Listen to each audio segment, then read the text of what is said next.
Hello students, so today we will study about linear equation in two variable word problems.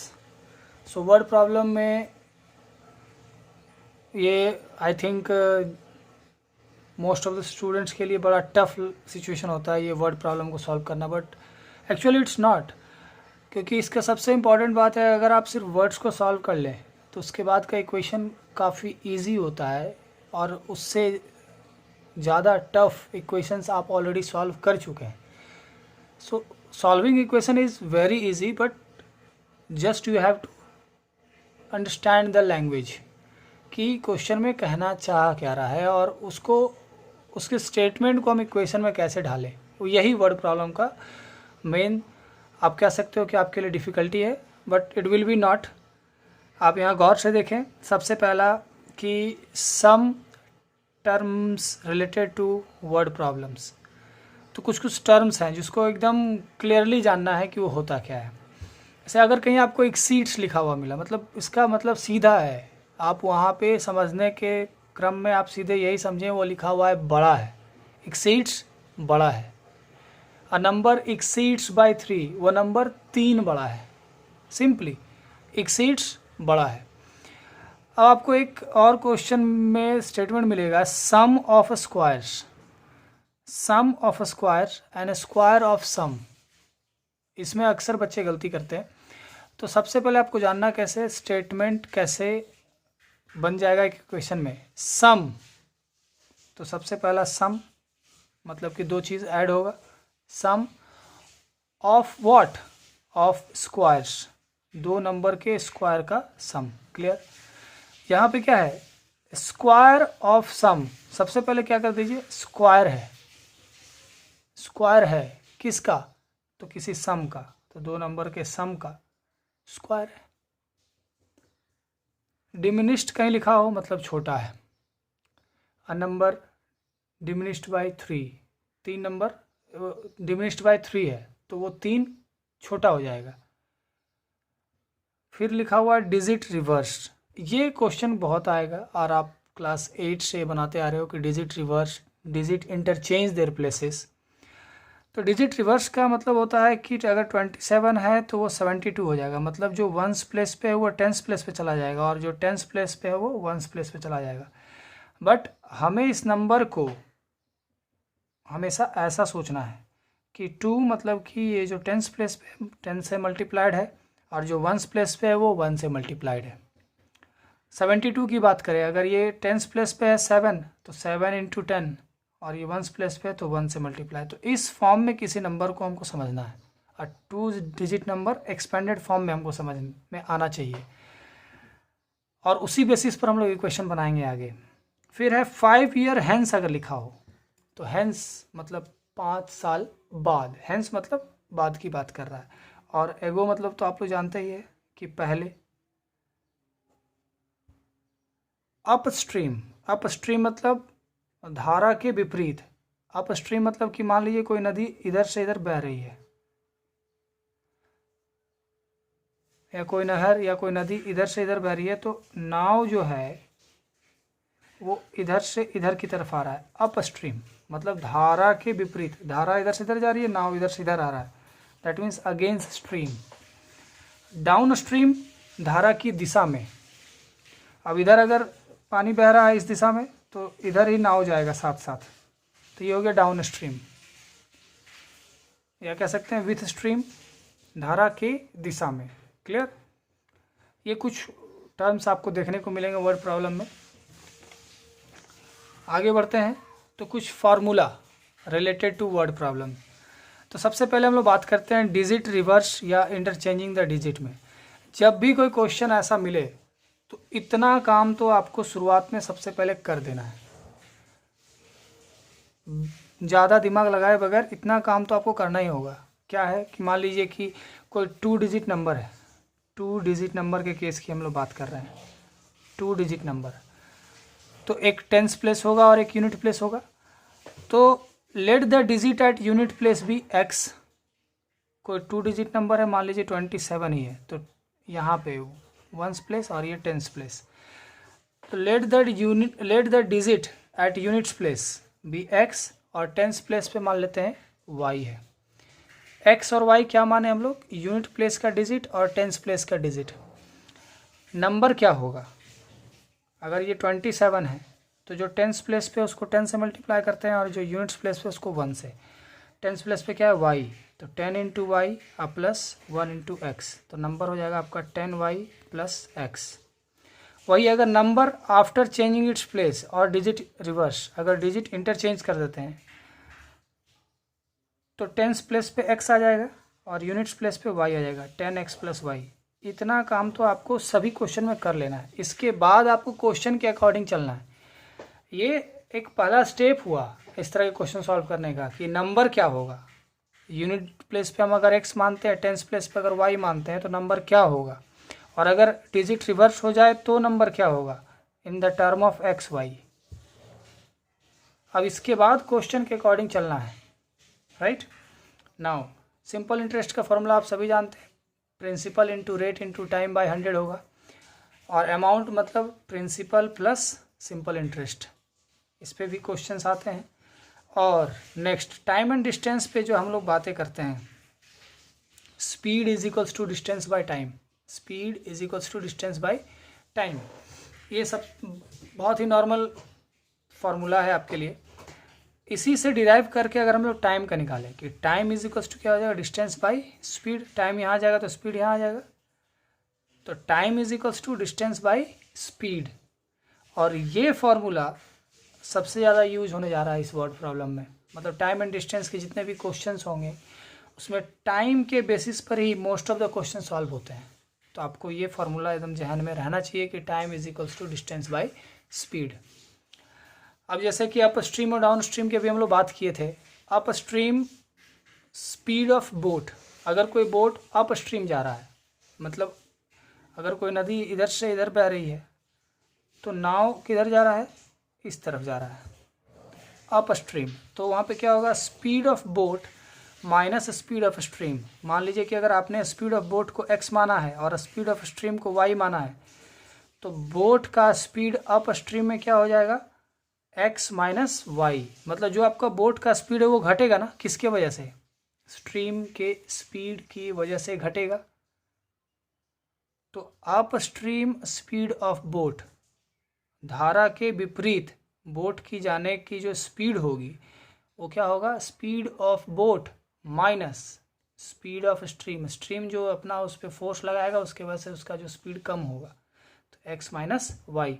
और down stream की बात करें, अगर धारा के साथ साथ आप तैरते हो या बोट चलाते हो तो आपका बोट अपने आप फास्ट चलेगा। उसमें क्या होगा, स्पीड ऑफ बोट भी होगा और साथ में स्पीड ऑफ स्ट्रीम भी ऐड हो जाएगा, मतलब x प्लस वाई हो जाएगा। और ये मोस्ट कॉमन एग्जांपल फार्मूला कि area of rectangle length into breadth. तो ये सब फार्मूला है जो कि वर्ड प्रॉब्लम में आपको देखने को मिलेगा, इसका यूज़ करना होगा, राइट। अब हम लोग बात करेंगे वर्ड प्रॉब्लम्स पे। तो सबसे पहला है problems on money matters.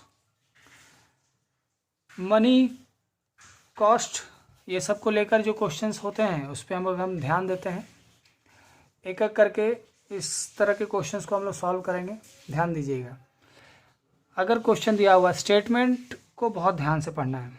8 chairs and 5 tables for a classroom cost ₹10,500। 8 chair और 5 टेबल का कॉस्ट पड़ रहा है इतना, जबकि while 5 chair and 3 table cost rupees this much. 5 chair और 3 टेबल मिलाकर कॉस्ट हो रहा है इतना। तो find the cost of each chair end of each table. तो मान लीजिए सबसे पहला एक हिंट यहाँ पे देख लीजिए कि जो चीज़ फाइंड करना हो सबसे पहले उसको सपोज करें, find the cost of each chair, तो let the cost of each chair be x, और ऑफ ईच टेबल, तो ईच टेबल का y मान लिए। तो किसी चेयर का कॉस्ट x है और टेबल का कॉस्ट y है, एक का। अब कहता है कि 8 चेयर्स, अगर एक चेयर का कॉस्ट x है तो 2 चेयर का 2x होगा, 3 चेयर का 3x होगा, 4 चेयर का 4x होगा, 8 चेयर है तो 8x, और 5 टेबल है तो 5y, इन दोनों का कॉस्ट मिलाकर कितना है 10,500, राइट। जबकि 5 चेयर एक का x है तो 5 चेयर का 5x और 3 टेबल तो 3y, इसका दोनों का अगर कॉस्ट हम ऐड कर दें तो 6,450 आता है। अब आपके पास दो इक्वेशन है बेटा, आप एलिमिनेशन मेथड इस्तेमाल करें या सब्स्टिट्यूशन मेथड इस्तेमाल करें या आप क्रॉस मल्टीप्लिकेशन करें, तो it will be very easy to choose elimination method. आप इसको सॉल्व कर सकते हैं और आप बहुत अच्छे से जानते हैं कि इस तरह की क्वेश्चन को कैसे सॉल्व किया जाए, आप ऑलरेडी बना चुके हैं। ये हो गया इसका। और देखते हैं नेक्स्ट क्वेश्चन को, अगर ध्यान दें 37 pens and 53 pencil, similar question है कि 37 पेन हो और 53 पेंसिल हो, together cost rupees this much. जबकि 53 pen and 37 pencil together cost this much. तो find the cost of a pen and cost of a pencil. तो let the cost of each pen be rupees x and cost of each pencil be rupees y। 37 pen, तो 37 pen का cost, क्योंकि एक pen का cost x है तो 37 का 37 into x. 53 pencil तो 53y, मिलाकर कितना है 955। और सेकंड केस में क्या है 53 पेन और 37 पेंसिल का कॉस्ट है 1115। अब इन दो इक्वेशन को आप सॉल्व कर लें तो आपका क्वेश्चन सॉल्व हो जाता है। और यहाँ पे गौर से देखें कि एक क्वेश्चन आपने सॉल्व किया होगा कि जब ये सिमिलर होता है तो हम लोग इस तरह के इक्वेशन को कैसे सॉल्व करते हैं। एक बार दोनों इक्वेशन को ऐड कीजिए और एक बार दोनों इक्वेशन को माइनस कीजिए, उससे जो दो इक्वेशन आएगा उसको सॉल्व करना आसान होता है। जब ये डायगोनली अगर सेम वैल्यू दिख रहा हो तो वैसे केस में दोनों इक्वेशन को हम लोग एक बार ऐड करते हैं, दोनों इक्वेशन को एक बार हम लोग सब्ट्रैक्ट करते हैं। ऐड करने से जो आएगा, सब्ट्रैक्ट करने से जो आएगा, दो इक्वेशन जो आएंगे उसको सॉल्व कर दीजिए, क्वेश्चन आपका सॉल्व हो जाता है। और प्रॉब्लम्स देखते हैं। ये क्वेश्चन कुछ नया होगा आपके लिए, तो इसको गौर से देखें कि taxi charges in a city consist of fixed charges and the remaining depending upon the distance travelled in kilometre. कह रहा है कि टैक्सी चार्जेस इन अ सिटी, किसी सिटी में जो टैक्सी का चार्ज है कंसिस्ट ऑफ फिक्स चार्ज, उसमें दो चीज़ें हैं, एक फिक्स चार्ज है and the remaining depending upon the distance travel in kilometre. That means ये कहना चाह रहा है कि कहीं एक टाउन है, एक शहर है, वहाँ पे आप अगर टैक्सी बुक करते हैं तो दो तरह के कॉस्ट आपको देने हैं। एक तो बुकिंग कॉस्ट फिक्स है, उसके बाद होता है कि जितना किलोमीटर आप गए उस हिसाब से पर किलोमीटर आपको पैसे देने पड़ते हैं, राइट। अब ऐसे मान लीजिए कि कार बुक किया आपने तो एक 50 रुपीज़ बुकिंग चार्ज तो आपको देना होगा, 50 रुपीज़ बुकिंग चार्ज दे दिए, उसके बाद पर किलोमीटर 6 रुपया 7 रुपया 10 रुपया ऐसा कुछ पर किलोमीटर देना पड़ता है। अब अगर 2 किलोमीटर गए तो आपको क्या देना पड़ेगा 50 रुपीज़ तो बुक करने का, और 2 किलोमीटर का मान लीजिए कि 10 रुपये के हिसाब से आपको लग रहा है तो 10 के हिसाब से 2 किलोमीटर का 20 रुपया हो गया, और फिक्स चार्ज मिलाकर आपको कितना देना पड़ा 70 रुपीज़, राइट। उसी तरह से अगर मान लीजिए आप 4 किलोमीटर चले जाते हैं तो 10 रुपये के हिसाब से 40 रुपये आप दिए और फिक्स चार्ज भी दिए, तो 50 प्लस 4 इंटू 10। तो उसी बेसिस पर यहाँ ध्यान दीजिएगा, क्या कहता है कि taxi charges in A city consist of fix charges and the remaining depending upon the distance travel in kilometre. So if a person travel 60 kilometre, एक आदमी 60 किलोमीटर ट्रैवल करता है और वो 960 रुपये देता है, एंड फॉर ट्रैवलिंग 80 किलोमीटर, और 80 किलोमीटर ट्रैवल करने के लिए वो इतना देता है, तो find the fix charge and rate पर किलोमीटर। तो let the fix charge be rupees x, fix charge मान लीजिए एक्स है, और रेट पर किलोमीटर क्या लेगा रुपीज़ वाई पर किलोमीटर लेता है। तो अकॉर्डिंग टू क्वेश्चन अगर हम लोग देखें कि पहला क्या कहता है 60 किलोमीटर जाने का वो 960 रुपये देता है, तो भैया फिक्स चार्ज तो वो देगा। उसके बाद 60 किलोमीटर,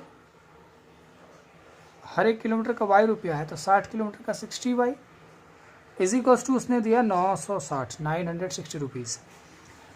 सेकेंड केस कहता है 80 किलोमीटर, तो फिक्स चार्ज तो उतना ही लगेगा। अब इस बार 80 किलोमीटर के हिसाब से उसने दिया 1260। अब ये दो इक्वेशन आपका है, आप सॉल्व कर दें, इजी। सिमिलरली एक और कंडीशन आता है हॉस्टल्स में।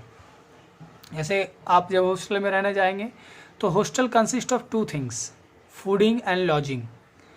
फूडिंग एंड लॉजिंग, लॉजिंग मतलब होता है वहाँ रहना, रूम रेंट पर लेना, वहाँ रहना, दैट इज़ लॉजिंग। फूडिंग मतलब कि आप साथ साथ में हॉस्टल में खाना भी खा रहे हैं, तो फूडिंग प्लस लॉजिंग दो चीज़ का हॉस्टल में पेमेंट देना होता है। तो एक तरह से एक फिक्स है, लॉजिंग आप अगर वहाँ ठहर रहे हैं तो लॉजिंग का कॉस्ट तो लगेगा ही लगेगा।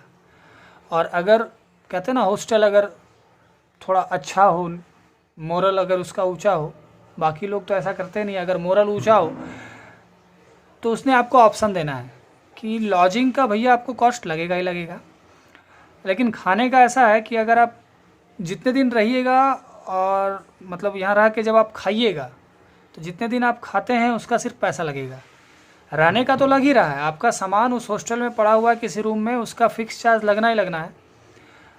अब मान लीजिए कि आप किसी काम से 10 दिन बाहर रहते हैं और 20 दिन ही खाना खाते हैं, तो आपको 20 दिन का ही खाने का पैसा लगेगा। तो दो चार्ज इसमें हो गया, जैसे टैक्सी में था एक फ़िक्स चार्ज और साथ में पर किलोमीटर, तो इसमें भी दो चार्ज हो गया। एक हो गया हॉस्टल का फ़िक्स चार्ज जो रहने के लिए, जो लॉजिंग है, और फूडिंग का ऑप्शन दिया है इसने कि जितना दिन खाते हो उतने दिन के हिसाब से आपको पैसा देना है। तो देखिए क्वेश्चन पढ़ते हैं कि a part of monthly hostel charges in a school is fixed and the remaining depends on the number of days one has taken food in the mess. So when a student A takes food for 22 days, वो 22 days भोजन करता है and he has to pay this much as hostel charge, पूरा hostel charge उसको इतना देना पड़ा। मतलब कि इसमें लॉजिंग और फूडिंग दोनों है। फूडिंग कितने का है? 22 डेज़ का। अब वेयर एज स्टूडेंट बी जो है who takes food for 28 days and he pays 5150 as hostel charge। तो आपको फिक्स चार्ज निकालना है और कॉस्ट ऑफ फूड, तो let the fix charge be rupees x और cost of food per day rupees y मान लेते हैं। तो स्टूडेंट ए का केस देखें और स्टूडेंट बी का केस देखें। स्टूडेंट ए ने भी एक्स दिया होगा और बी ने भी एक्स दिया होगा, फिक्स चार्ज दोनों को देना पड़ा, और ये 22 दिन खाया है तो 22 वाई इज इक्वल्स टू 4250, और इन्होंने 28 डेज खाया तो इन्होंने दिया इतना। That's it. अब ये दो इक्वेशन आप सॉल्व कर ले, आपको आंसर मिल जाएगा। क्लियर? कुछ और क्वेश्चन देखते हैं। अब है the monthly income of A and B are in the ratio 8:7। दो पर्सन है ए और बी, उसका मंथली इनकम है का जो रेशियो है वो 8:7 है, एंड देयर एक्सपेंडिचर खर्च का रेशियो जो है वो 19:16 है। अगर if each save ₹5000 per month, अगर दोनों 5000 रुपये पर मंथ बचाता है तो दोनों का मंथली इनकम क्या है? तो मंथली इनकम का रेशियो 8:7 दिया हुआ है ना, तो let the monthly income of A B 8x और बी का 7x, 8:7। और मंथली खर्च जो है वो ए का है 19:16 का रेशियो में है, तो ए का मान लीजिए 19y और 16y। अब सिंपल सी बात है, सेविंग मतलब क्या होता है? कितना आपने कमाया और उसमें से एक्सपेंडिचर को माइनस कर दें, कमाई में से खर्च को माइनस कर दें तो सेविंग आएगा। तो अकॉर्डिंग टू क्वेश्चन लिख सकते हैं कमाई इसका कितना है 8x और खर्च कितना है 19y, कितना सेविंग किया 5000। बी का कमाई कितना है 7x और खर्च कितना है 16y, कितना बचाया 5000। अब ये दो इक्वेशन आपको मिल गए, इसको सॉल्व कर लीजिए, आपका आंसर आ जाता है, राइट। और एक क्वेश्चन देखते हैं। कह रहा है on selling a TV at 5% gain and a fridge at 10% gain, कहता है एक टीवी को 5% गेन पे बेचा और फ्रिज को 10% गेन पे, तो एक शॉपकीपर को पूरा गेन होता है 3250। ये सिर्फ गेन होता है, कितना पैसा लिया वो नहीं बताया जा रहा, कितने का फ़ायदा हुआ। But if he sells TV at 10% gain, अगर टीवी को 10% गेन पे बेचे और फ्रिज को 5% लॉस पे बेचे, है ना, तो ही गेन्स ₹1500। तो actual cost price of TV क्या है और एक्चुअल कॉस्ट ऑफ फ्रिज क्या है। तो मान लीजिए कि कॉस्ट प्राइस ऑफ टीवी भी X रुपीज़ और फ्रिज का Y, है ना, तो 5% के गेन पे बेच रहा है। हाँ, टीवी पे 5% का गेन, तो 5% ऑफ X कमाया ये, प्लस 10% ऑफ Y, ये जितना मैं ख़रीदा था फ्रिज उस पर 10% और जितना मैं टीवी ख़रीदा था उसका 5%, ये दो प्रॉफिट मिलकर उसको कितना मिल रहा है। अब दूसरे केस में क्या कह रहा है कि अगर वो टीवी को 10% गेन पे बेचता है, 10% of the cost of TV, और फ्रिज को 5% के लॉस पे बेच रहा है ना, तो लॉस तो यहाँ माइनस हो जाएगा ना। जैसे ये भी गेन था और ये भी गेन था, तो दो गेन मिलाकर ये मिल रहा था। अब ये जो गेन कमाया उसी में से घट जाएगा ना जो लॉस वो गवाया। तो इतना का गेन वो कमाया था जिसमें कुछ वो 5% गवा दिया, किसका, वाई का, मतलब फ्रिज के कॉस्ट प्राइस का। तो सिर्फ अगर वो टीवी बेचता तो इतना गेन हो जाता, लेकिन उसमें से कुछ गवा के भी फिर उसके पास गेन बचा कितना का, इतना का। अब इस दोनों को आप इस तरह से सॉल्व कर सकते हैं कि 5% ऑफ x मतलब क्या हो जाता है, 5/100 into x plus 10/100 into y is equals to 3250। तो it will be 20, it will be 10, तो x/20 plus y/10 is equals to 3250। Equation 1 आ गया। सिमिलरली अगर यहाँ पे हम लोग बात करेंगे 10% ऑफ x, तो 10/100 into x minus 5/100 into y is equals to 1500। तो it will be x/10 minus y/20 is equals to 1500। ये इक्वेशन 2 बन जाएगा। अब ये दो इक्वेशन को आप अगर सॉल्व कर दें तो आपका प्रॉब्लम सॉल्व। क्लियर? ओके, कुछ और क्वेश्चन देखा जाए।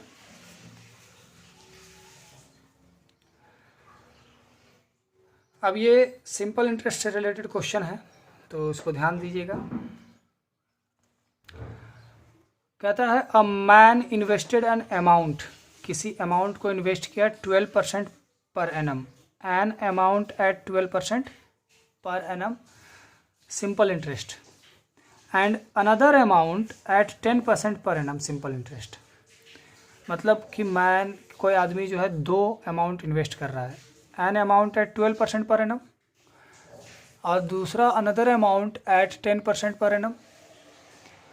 He received an annual interest, received an annual interest of this much, वो इंटरेस्ट उसको इतना मिलता है। क्लियर? बट लेकिन अगर if he had interchanged the amount invested, ये जो अमाउंट जो 12% पे इन्वेस्ट किया था वो कर दिया 10% पे, और जो 10% पे इन्वेस्ट किया था वो कर दिया 12% पे। वही कह रहा है कि if he had interchange the amount invested, वो जो अमाउंट इन्वेस्ट किया अगर वो इंटरचेंज कर दे, he would have received ₹140 less, उसको जो इंटरेस्ट अमाउंट मिल रहा था, जैसे 2600 यहाँ मिला था, उसको अब 140 रुपये कम मिलेगा। So what amount did he invest at different rates, कितना कितना अमाउंट वो अलग अलग रेट पर इन्वेस्ट किया। तो let the amount invested at 12% per annum x और 10% पर एनम पे वो वाई पैसा लगाया। Now simple interest eight 12% per annum of x, simple interest at 12% of x plus simple interest at 10% of y is equals to कितना वो कमा रहा था, पूरे साल भर का इंटरेस्ट इतना कमाया, तो सिंपल इंटरेस्ट PRT/100, तो P प्रिंसिपल यही लगाया है, R और टाइम 1 साल के लिए और बाय 100 प्लस दूसरे का क्या है, P प्रिंसिपल अमाउंट ये है PRT/100 इज इक्वल्स टू 2600। अब इसको सॉल्व कर सकते हैं आप, इसको कैंसिल कर दीजिए, 325 तो 3x/25 plus y/10 is equals to 2600। ये एक इक्वेशन बनकर आ गया। अब सेकंड केस में क्या कहता है, if he interchange the amount, अगर वो अमाउंट को ही इंटरचेंज कर दिया तो अब क्या हो जाएगा, सिंपल इंटरेस्ट एट 12% पर एनम ऑफ वाई। अब ये 12% एक्स के जब किसको दे रहा है, वाई को, और simple interest at 10% per annum of x is equals to, इससे 140 रुपया कम मिल रहा है, राइट। तो सिंपल इंटरेस्ट तो वाई पे है, अब तो वाई इंटू 12 इंटू 1/100 1 साल के लिए, और प्लस ये एक्स पे है, x into 10 into 1/100 is equals to 2460 हो जाएगा। अब इसको 3 ये 25, तो 3y/25 plus x/10 is equals to 2460। अब आपके पास ये दो इक्वेशन बनकर आ गया, एक ये और एक ये। अब इन दोनों को सॉल्व कर दीजिए, you will get the amount जो आपको फाइंड करना है। Clear? Now we will see some problems on numbers. अभी तक हम लोग कर रहे थे कि मनी मैटर, अब है problem on numbers. Question is the student of a class are made to stand in row. किसी क्लास के स्टूडेंट को डिफरेंट रो में इस तरह से खड़ा करने को बोला गया है, रो वाइज कैसे खड़ा होंगे, है ना। अब कितने रो होंगे और हर एक रो में कितना बच्चा होगा, इस तरह से खड़ा, राइट। तो कहता है student of a class are made to stand in rows. किसी क्लास के स्टूडेंट को रो में खड़ा किया गया। If 4 students are extra in each row. अब वो बात की बात है, सबसे पहला हम कॉन्सेप्ट आपको ये समझा दें कि किसी क्लास के स्टूडेंट को रो बनाकर इस तरह से खड़ा किया गया, तो दो बातें होंगी बेटे कि let the number of rows be x. मान लो नंबर ऑफ रोज, कितने रोज हैं, तो मान लो एक्स है, और number of student in each row, हर एक रो में बच्चे कितने हैं, मान लो वाई। रो कितना है एक्स और हर एक रो में बच्चे कितने हैं, वाई। अब सिंपल सी बात है, टोटल स्टूडेंट कितने होंगे, एक्स इंटू वाई। कितने रो हैं, मान लो इसमें 4 रो हैं और सभी में 6 बच्चे हैं, तो 4 इंटू 6 24 बच्चे होंगे ना। तो मान लीजिए कि नंबर ऑफ रो एक्स है और number of student in each row y है, तो टोटल स्टूडेंट कितना हो गया, एक्स वाई, है ना। नाउ अब कंडीशन को देखें कि if 4 students are extra in each row, right, 4 student are extra in each row, तो नंबर ऑफ स्टूडेंट हम y माने हुए हैं, तो y + 4 हो जाएगा। हर एक रो में y बच्चा है, तो वही कह रहा है कि 4 student are extra in each row. Each row में अगर 4 बच्चा एक्स्ट्रा है, there would be 2 rows less, तो 2 रो कम होगा। तो रो x है तो रो 2 कम हो जाएगा, है ना। Is equals to total number of student आएगा। जाहिर सी बात है कि number of rows into number of student in each row is equals to total number of student. Similarly ये तो हो गया फर्स्ट। सेकंड केस क्या कह रहा है, 4 student are less in each row, अगर ईच रो में 4 स्टूडेंट कम होंगे, 4 students are less in each row, there would be 4 rows more, तो रो कितना हो जाएगा, 4 रो एक्स्ट्रा होगा, is equals to total number of student, है ना। फिर वही बात है, यहाँ पे कॉन्सेप्ट वही है, number of rows into number of student in each row, number of rows into number of student in each row. कहता है कि 4 स्टूडेंट एक्स्ट्रा अगर होते हैं ईच रो में, 4 स्टूडेंट एक्स्ट्रा होते हैं ईच रो में, तो 2 रो कम हो जाता है, लेकिन जो नंबर ऑफ रोज और बच्चे को मल्टीप्लाई करेंगे टोटल नंबर ऑफ स्टूडेंट आएगा। सिमिलरली अब ये इक्वेशन 1 हो गया, ये इक्वेशन 2 हो गया, इसको आप सॉल्व करें। आप परेशान ना हो एक्स वाई देख कर, क्योंकि जब आप इसको मल्टीप्लाई करेंगे तो इस तरफ भी कुछ एक्स वाई आएगा और एक्स वाई कैंसिल हो जाएगा। आप सॉल्व करके देखें, it will be easy, right. Now coming to the next question, the sum of 2 number is 1000 and their difference between their squares is this much. 2 number का जो है सम 1000 है और उनके स्क्वायर्स के बीच का डिफरेंस जो है वो इतना है, तो फाइंड द नंबर्स। तो जब डिफरेंस की बात जहाँ पे भी आ जाएगी तो हमें वहाँ पे एक लार्जर नंबर मानना है और एक स्मॉलर नंबर, क्योंकि डिफरेंस तो तभी होगा, डिफरेंस हम किसी बड़े नंबर में से किसी छोटे नंबर को ही करेंगे। अगर सिर्फ सम की बात किया जाए तो उसमें छोटा और बड़ा परेशानी नहीं करता, लेकिन जब डिफरेंस की बात की जाए तो ये तो क्लियर है कि लार्जर में से स्मॉलर घटेगा। तो जब भी क्वेश्चन में डिफरेंस आए तो आप जो सपोज करते हो कि let the number be this and this, तो वहाँ पे एक लार्जर नंबर मानना है और एक स्मॉलर नंबर मानना है, राइट।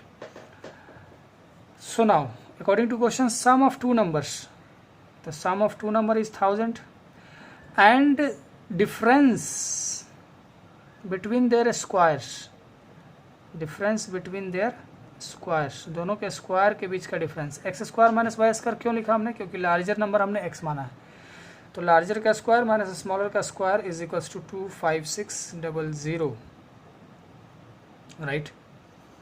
अब इसको आप सॉल्व कर दें, इक्वेशन 1 है ये और ये इक्वेशन 2 है, इसको सॉल्व कर दें तो आपका प्रॉब्लम सॉल्व है, क्लियर।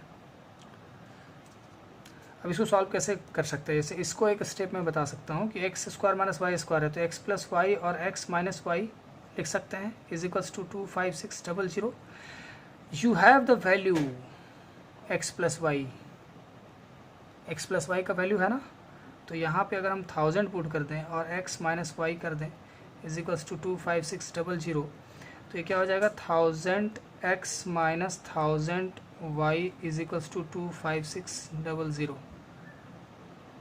या ये स्टेप ना करते हुए आप डायरेक्ट ये लिख सकते हैं कि x माइनस वाई, ये मल्टीप्लाई है, ये इधर चल के क्या हो जाएगा डिवाइड में, x minus y is equals to, sorry यहाँ पे 000 है, तो 25600 डिवाइडेड बाई 1000, ये 1000 कट जाएगा, तो x minus y is equals to 256। अब आपके पास 2 इक्वेशन है,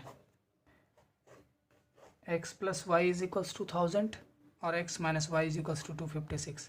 अब तो आप सॉल्व कर सकते हैं इसे आसानी से, राइट। और क्वेश्चन देखते हैं। Now if 3 times the larger of 2 number, if 3 times the larger of 2 numbers is divided by smaller one, तो यहाँ पे एक लार्जर नंबर और एक स्मॉलर नंबर है, तो सबसे पहले let the larger number be x and smaller number be y। Larger number और स्मॉलर नंबर हम x और y मान लिए। अब यहाँ पे कुछ ऐसा है क्वेश्चन में कि if 3 times the larger of 2 number is divided by the smaller one we get 4 as quotient and 3 as remainder, मतलब कोशिएंट रिमाइंडर डिविडेंड आ रहा है, तो सबसे पहला ये कॉन्सेप्ट लेकर आए, dividend is equals to divisor into quotient अब प्लस रिमाइंडर। ये आप डिवीज़न एल्गोरिथम जानते हैं।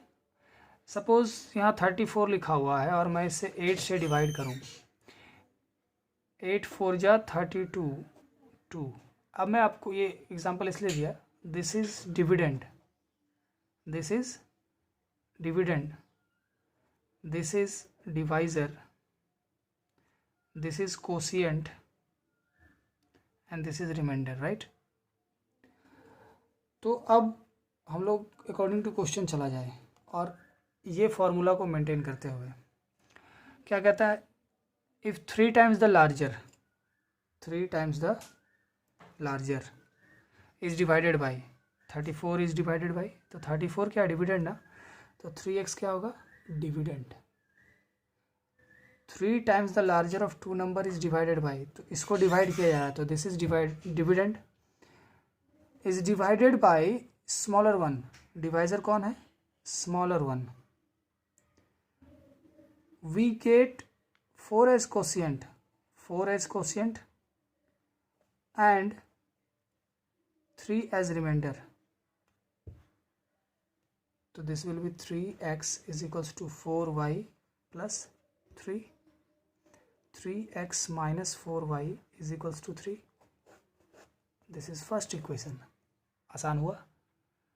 Similarly, if 7 times the smaller number is divided by, 7 times the smaller number is divided by, 7 times the smaller number y है, 7 times the smaller is divided, मतलब dividend वही होगा, divided by, divisor कौन होगा divided by larger one, किससे divisor किया है x, divided by larger one, we get 5 as quotient, quotient कितना है 5 and remainder we get 1, so 7y 5x plus 1, so 7y minus 5x is equals to 1, ये आपका second equation. इन दो equation को आप सॉल्व करें, you will get the answer. Okay, coming to the next question, आप इसको गौर से देखें, थोड़ा सा अमेज्ड होंगे कि why I have written so easy question over here, this one, the sum of 2 number is 8, तो आप सीधे कहोगे हाँ it's very easy sir, let the numbers be x and y, sum of 2 number is 8, sum of 2 number is 8, good, and the sum of their reciprocal is 8 by 15, find the number।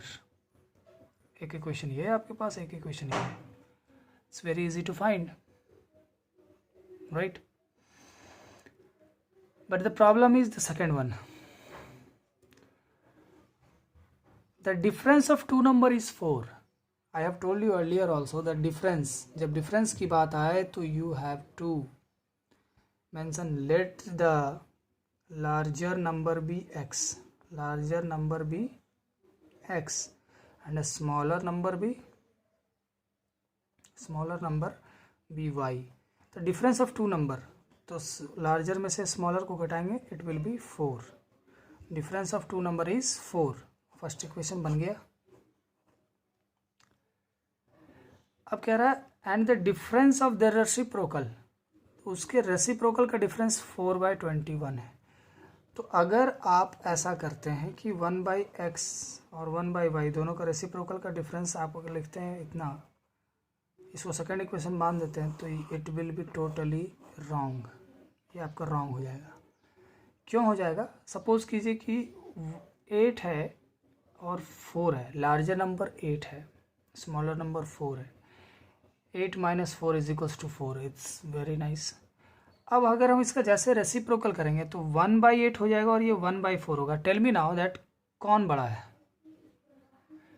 1/4 ज़्यादा बड़ा है 1/8 से। यहाँ पे एक रोटी का 8 टुकड़ा करोगे तो छोटा टुकड़ा बनेगा, एक रोटी का 4 टुकड़ा करोगे तो कौन सा टुकड़ा बड़ा होगा, ये। तो जैसे रेसिप्रोकल होता है ना, तो जो स्मॉलर नंबर होता है वो बड़ा हो जाता है। तो on that very note we have to write 1/y - 1/x, smaller का रेसिप्रोकल बड़ा होगा और बिगर का रेसिप्रोकल, लार्जर का रेसिप्रोकल छोटा होगा, इज इक्वल्स टू 4/21 लिखना है। इस बात को ध्यान में रखने के लिए सिर्फ मैंने आपको ये 2 क्वेश्चन दिखाया कि सम वाले में it's not a problem, but जब डिफरेंस की बात होगी तो it will be a problem. So इसको ध्यान में रखें। अब हम लोग और भी क्वेश्चन देखते हैं कि sum of digit of a 2 digit number is 12 and the number obtained by interchanging its digit. अब क्वेश्चन आ रहा है क्या, डिजिट इंटरचेंज का। तो मैंने आपको पहले ही बताया है कि जब डिजिट इंटरचेंज का क्वेश्चन आए तो बिना ज़्यादा कुछ सोचे जब फाइंड द नंबर कह देते हैं तो आपको मानना है कि लेट द, और किसकी बात हो रही है, 2 डिजिट नंबर की, तो let the digit at tens place be x और वंस प्लेस पे वाई मान लें। अब उल्टा भी मान सकते हैं कि वंस प्लेस पे एक्स मान ले, टेंस प्लेस पे वाई, उससे कोई प्रॉब्लम नहीं है। Now let the digit at tens place be x and digit at ones place be y. तो नंबर क्या होगा, जो टेंस प्लेस पे उसको 10 से मल्टीप्लाई करते हैं और जो वंस प्लेस पे उसको 1 से मल्टीप्लाई करते हैं, तो number will be 10x plus y. अब यहाँ पे एक और चीज़ लिखना होता है कि नंबर ऑब्टेन्ड बाई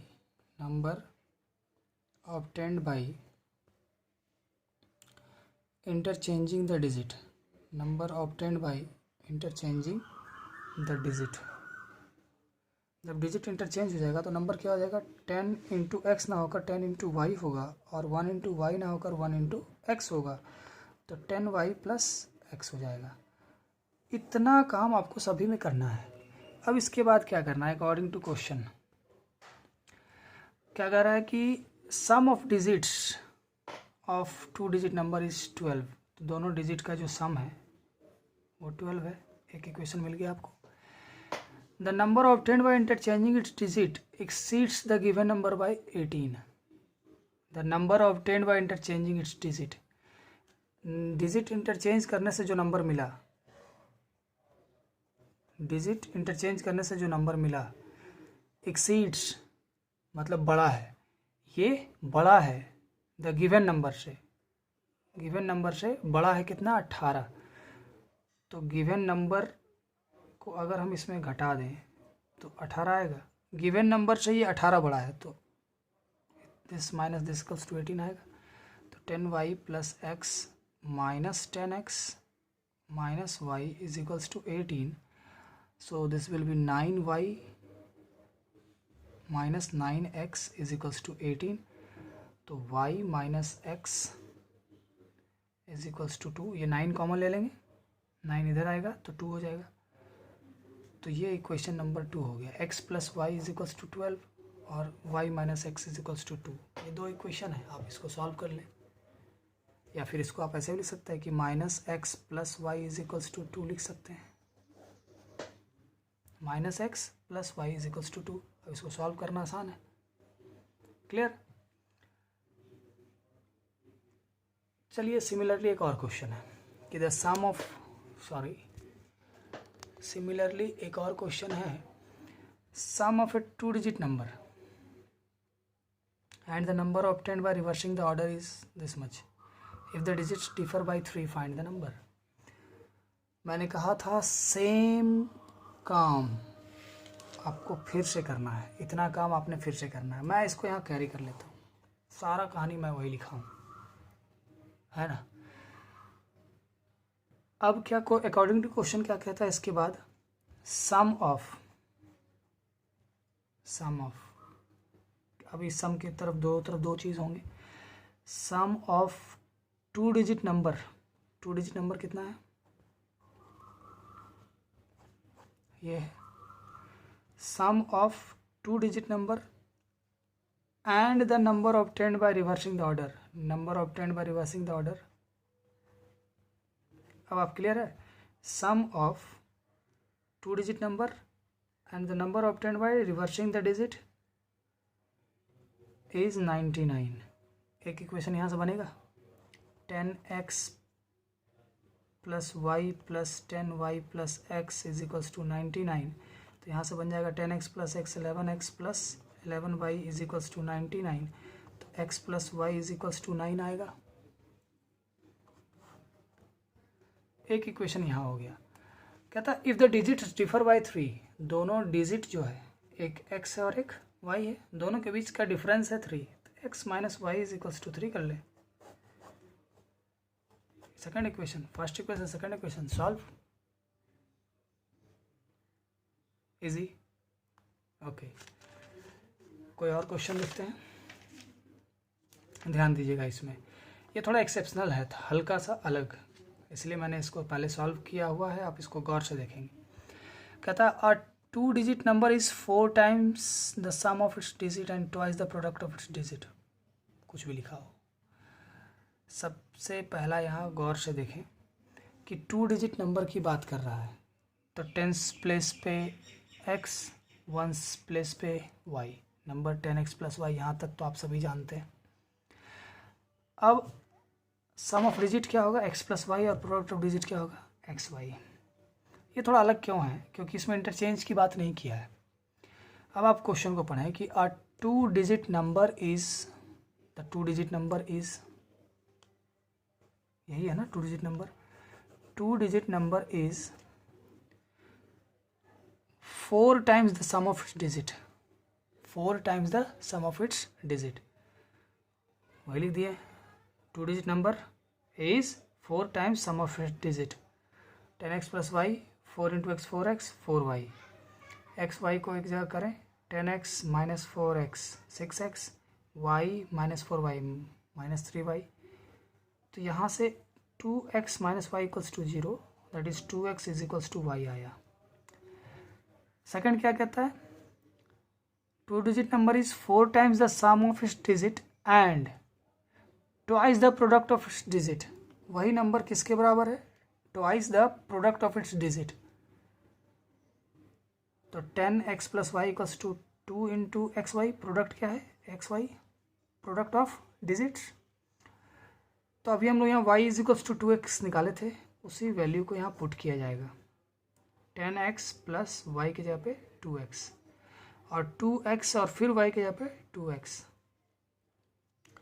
तो 10 plus 2 12x, 4x square, 4x square minus 12x is equals to 0, 4 common ले लीजिए 4x, तो x minus 3 is equals to 0, 4x is equals to 0 और x minus 3 is equals to 0, तो x इज इक्वल्स टू 3। अब ये x का value यहाँ put कर दिए तो y का वैल्यू मिल जाएगा, तो x और y अब दोनों मेरे पास मिल गया है। अब नंबर जो हम माने थे 10x प्लस वाई, उस पर पुट कर दीजिए, you will get the number, right. Now coming to the next, sum of numerator and denominator of a fraction is 3 less than twice the denominator. Sum of numerator and denominator of a fraction, numerator और denominator का जो sum है is 3 less than twice the denominator। तो इस पे बात करते हैं कि let the required fraction be x and y, मतलब numerator x मान लेते हैं और denominator y, तो fraction क्या होगा x by y। तो sum of numerator and denominator according to question, sum of numerator and denominator, sum of numerator and denominator is 3 less than twice the denominator, denominator के twice से 3 कम है, तो ये एक इक्वेशन बन जाएगा, x 2y अगर उधर जाएगा तो minus y, y minus 2y minus y is equals to minus 3, ये फर्स्ट इक्वेशन। दूसरी बात करें, if each of the numerator and denominator is decrease by 1, numerator और डिनोमिनेटर दोनों को अगर 1 से डिक्रीज कर दें, द फ्रैक्शन बिकम्स 1/2। अब यहाँ से क्रॉस मल्टीप्लाई करके भी आप एक इक्वेशन बना सकते हैं, तो एक इक्वेशन यहाँ मिला और एक इक्वेशन यहाँ मिल जाएगा। कैसे मिलेगा, y minus 1 is equals to 2 into x minus 1, cross multiply किए, y minus 1 is equals to 2x minus 2, 2x minus y is equals to minus 1 plus 2, तो 2x minus y is equals to 1, equation number 2। Clear. Similarly एक और क्वेश्चन देखा जाए, in a given fraction if the numerator is multiply by 2 and the denominator is reduced by 5, we get 6/5। जैसा ऐसा कह रहा है वैसा वैसा करते हैं ना। गिवन फ्रैक्शन नोमिनेटर होगा और डिनोमिनेटर होगा। If the nominator is multiplied by 2, अगर नोमिनेटर को 2 से मल्टीप्लाई कर दे and denominator is reduced by 5, इसको अगर 5 से कम कर दे तो वी गेट 6/5। ये एक इक्वेशन बन जाएगा। Second, but if the nominator of the given fraction, फिर से एक्स वाई ले लेते हैं। If the nominator of given fraction is increase by 8, अगर नोमिनेटर को 8 बढ़ा दिया जाए and denominator is doubled, denominator को हम डबल कर दिए,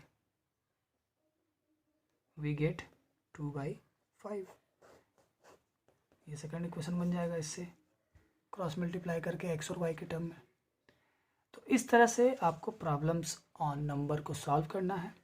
बहुत डिफरेंट टाइप्स ऑफ क्वेश्चन हम लोग यहाँ डिस्कस किए हैं। Go through the word problems, जहाँ तक प्रॉब्लम ऑफ नंबर्स हैं वो सब सॉल्व कर ले। प्रॉब्लम ऑन मनी है वो सॉल्व कर ले। फिर उसके बाद आगे हम लोग सीखेंगे प्रॉब्लम ऑन एज, सीखेंगे problem on time and distance सीखेंगे। तो और भी कई एस्पेक्ट्स आएंगे। तब तक के लिए आप इसको बनाएं एंड आई होप आपको ज़्यादा दिक्कत नहीं होगा। अगर दिक्कत होता है तो please let me know, right.